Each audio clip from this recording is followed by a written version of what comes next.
প্রশ্নটা আছে সেটা হচ্ছে কোন শর্তে ax² plus bx plus c is equal to 0 দ্বিঘাত সমীকরণের একটি বীজ শূন্য হবে, মানে এই সমীকরণটার একটা বীজ কত হবে, শূন্য হবে, এটা আমাদেরকে বলেছে। তাহলে কি শর্তটা আসবে, এখানে একটি বীজ যদি x হয় 0 হয়, তার মানে x এর একটা মান কত 0, তাহলে x এর মান যদি 0 বসাই তাহলে কি হবে, a into 0² plus b into 0 plus c is equal to 0।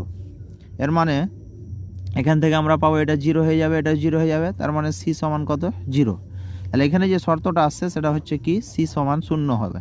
তার মানে এখানে এই সমীকরণের যদি সিটা ধ্রুবক পদটা 0 থাকে তাহলে আমাদের এই সমীকরণের একটা বীজ অবশ্যই 0 আসবে, এটা আমরা দেখছি। তারপর আমাদের এখানে সঠিক যে উত্তরটা এমসিকিউ এর সেটা আমরা পাচ্ছি কোনটা, সি নাম্বার।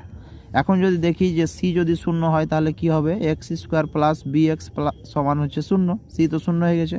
এখান থেকে x কমন নিলে কি থাকে, ax plus b is equal to 0। তাহলে হয় x সমান 0 অথবা এটা সমান 0, তাহলে x সমান একটা 0 আসছে, আর এটা সমান করলে আমরা x এর মান একটা কিছু পাবো, তাহলে অবশ্যই একটা বীজ কি আসছে, 0 আসছে। তাহলে আমাদের মনে রাখার বিষয় হচ্ছে যে x এর এই সমীকরণে ধ্রুবক পদটা যদি 0 হয়ে যায় তার মানে এখানে একটা অবশ্যই বীজ 0 আসবে। দ্বিতীয় নম্বর যেটা প্রশ্ন আছে এটা হচ্ছে 5x² plus minus 3x plus k is equal to 10 সমীকরণের বীজদ্বয়ের গুণফল -2 হলে k এর মান কত হবে।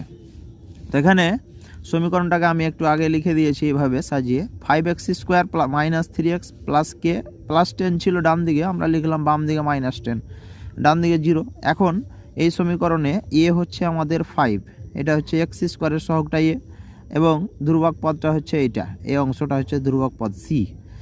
আমরা জানি যে বীজদ্বয়ের গুণফল মানে হচ্ছে c বাই a, অর্থাৎ ধ্রুবক পদ বাই x² এর সহগ।